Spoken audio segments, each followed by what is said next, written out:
everybody, welcome to my channel. My name is Sharon and this is a channel that is dedicated to all things related to narcissism. I've been married to a covert narcissist for almost 20 years. I'm separated from him now, and what I do with this channel is I use my real life experiences to get information out there to people about what narcissism really is, what it looks like, what it does to you, and what it does to your family. In today's video, I'm going to be talking about neglect in a narcissistic relationship. If you are in a relationship with a narcissist, you are going to be neglected. It can't be any other way. Narcissism by definition is lacking empathy, having no ability to love.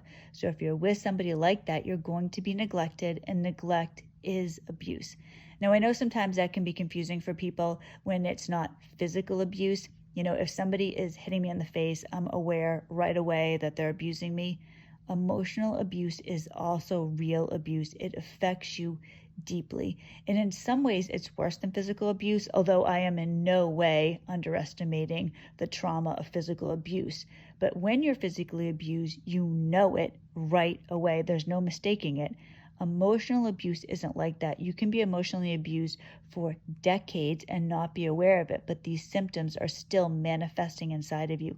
There are real consequences to abuse, whether it's physical or emotional abuse. It destroys people. It destroys your self-esteem. It takes away your ability to live a life that you are destined to live. It ruins you. You don't have a connection to other people. You are distant. You are alone. You feel vulnerable and afraid. It's a horrible existence. So when you're with a narcissist, you're living that every single day. A narcissist is a predator, and just like any other predator, they're grooming you, they're training you how to act. At the beginning of the relationship, they will love bomb you. Always. This is how they get you. They know. See, this is where you need to understand. It is intentional. They know what they're doing. They're going to pretend and try to get you to believe they don't know what they're doing. A narcissist, I can't tell you how many times my husband has said this to me. Well, it wasn't intentional. I certainly didn't mean that. I didn't mean to hurt you. Well, if he didn't mean to hurt me, why would he keep doing it? You know, this is the thing to understand. They will tell you whatever they think you want to hear. So he would say, oh, I didn't mean to, because he wanted me to say, he didn't realize that. Oh my goodness. Okay. I can't believe we had this silly misunderstanding. That's what they want. Believe me, this is intentional. They are predators. They have no ability to feel empathy, to feel love, but they want somebody to take care of them. So they understand they can't act the way that they want to, the way that they really are, the way that they will after they love bomb you at the beginning, or you would never be with this person. They choose vulnerable people on purpose. They choose empaths on purpose. They would never be with an emotionally strong person because an emotionally strong person wouldn't put up with it. So a narcissist will love bomb you at the beginning, just like any other predator. If you think about these young girls who get victims of sex slaves, right? They're at their house, they're having some issue at home, and then they meet somebody on the computer, this man who tells them, oh, you're so pretty, you're so wonderful. I would take care of you. I wouldn't treat you like your parents do. If you come live with me, I will treat you like a queen. We're going to get married. We're going to have babies. We're going to live in this nice house with the white picket fence. You can pick out all this furniture. I'm going to buy you clothes. You can get your nails done. That's what they do. And it sounds so alluring to somebody that doesn't have that at home. That's essentially what they're doing to you. So somehow you don't have self-confidence the way that you need to have self-confidence. Like for me, I had just had a breakup with somebody, and before that I grew up in a narcissistic home. So I had no self-confidence at all. It hasn't been until the last year, when I've been separated from my husband, that I have grown and learned that I'm realizing all these things that I'm trying to teach you on my videos. I really want to try to avoid anybody else going through what I've gone through. Put 20 years in, but it's really been longer than that. It's been a lifetime. I am so grateful to be awake, and this can happen to everybody. Truly, if I can do this, so can you. So you're at the beginning of a relationship, you are love bombed. And so you think you've met this amazing person, this wonderful person. And it is particularly difficult for me, actually, because the reality of my relationship with my husband is that I was never attracted to him. He was not my type at all, but he love bombed me so effectively. I thought I was crazy not to be with this guy. I thought I was being vain and rude to him because I wasn't attracted to him. He won me over. But I had my gut instinct. I didn't like him. I wasn't attracted to him at first. I shouldn't say I didn't like him. I thought he was okay as a person. I really had no issues with him.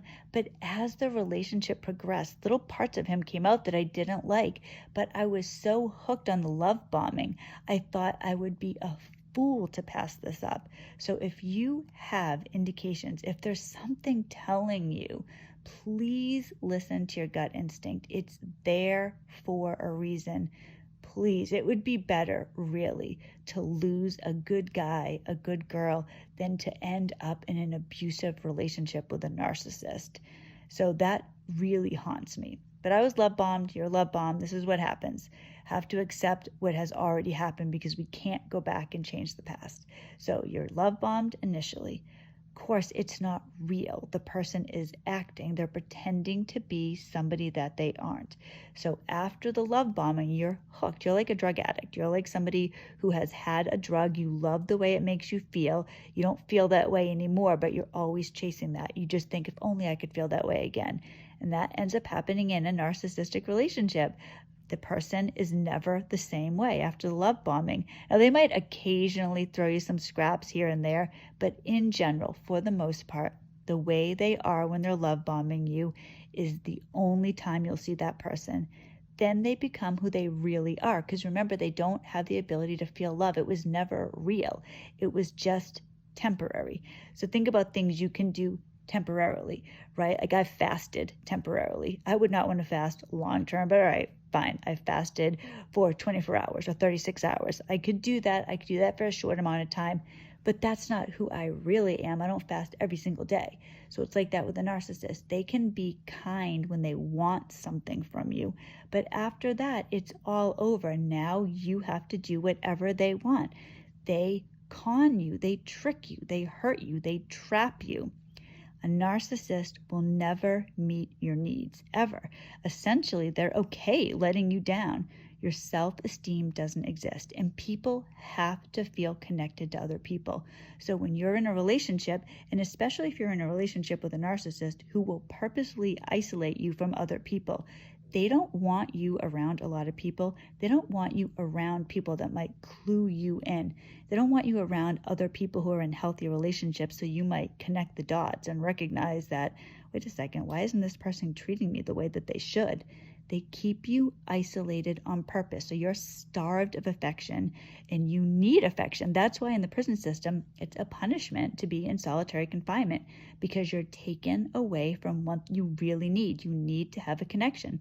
So when you're isolated and you are with this person that you love, you believe is a good person, you believe is the person that love bombed you, you spend all your time trying to please this person, trying to get affection from somebody that cannot love you, that cannot give you affection.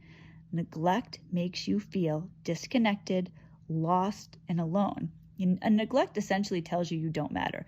A narcissist is telling you that you don't matter. And just like a silent treatment, neglect is loud. And it affects every part of your body. It doesn't just affect your emotional health.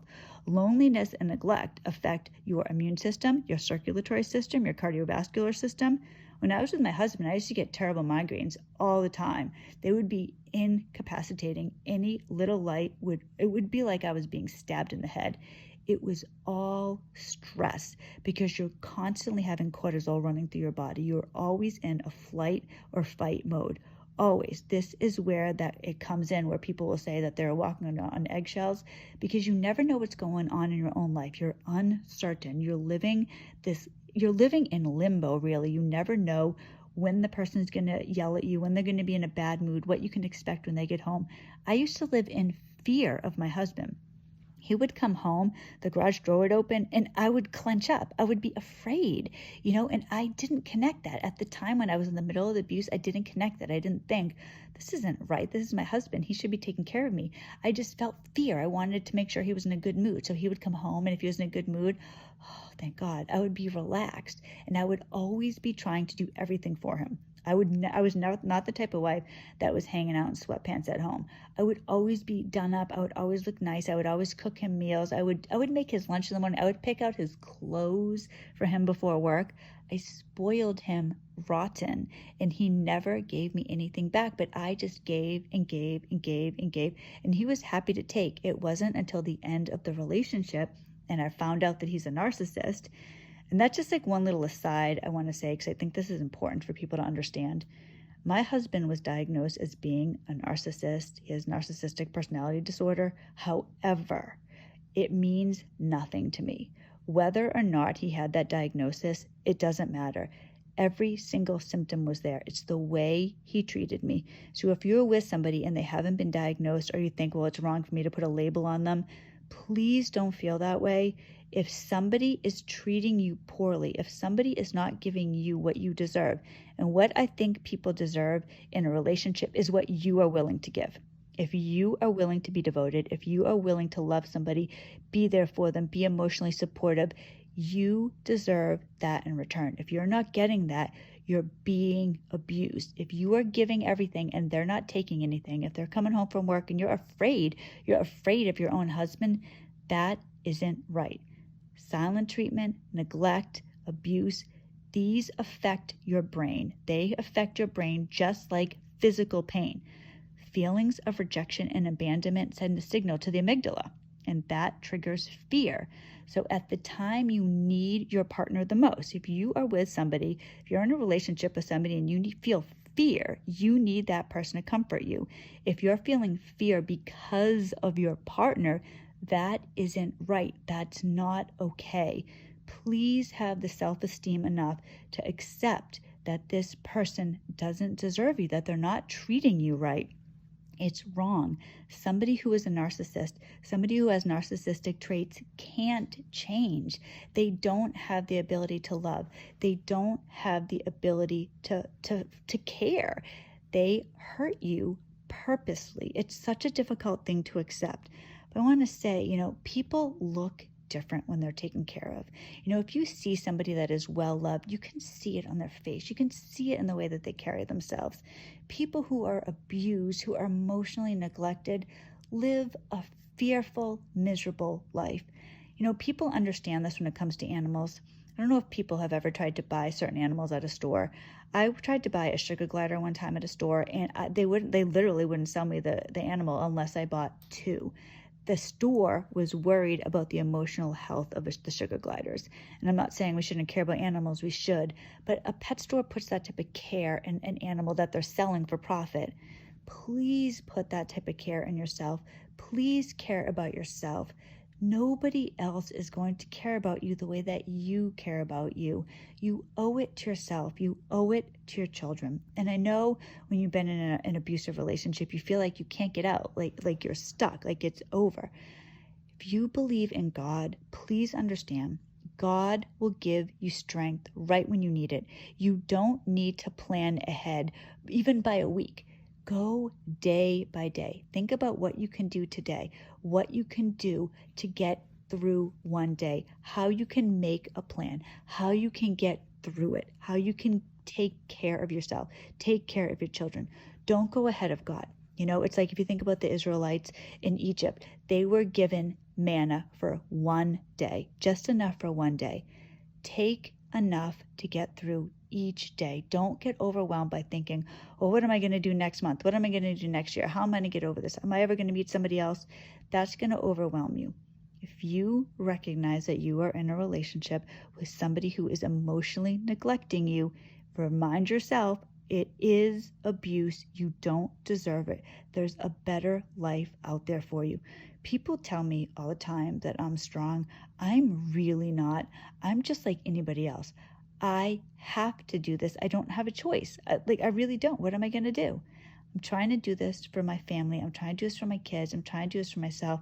I hope I meet another man. I'd like to get married again. I don't know if that's going to happen, but if I just go and just focus on the future and think about that, I'm going to get overwhelmed quickly and I'm going to collapse. And then I might be vulnerable to letting my husband come back home. Please think about yourself. You are not alone. Abuse is not okay. Thank you so much for watching this video. Truly, I'm grateful. If you like the video, please give it a thumbs up. I'd appreciate you subscribing to the channel. I make videos every Monday, Wednesday, and Friday, so if all goes well, I will see you on Wednesday. God bless you.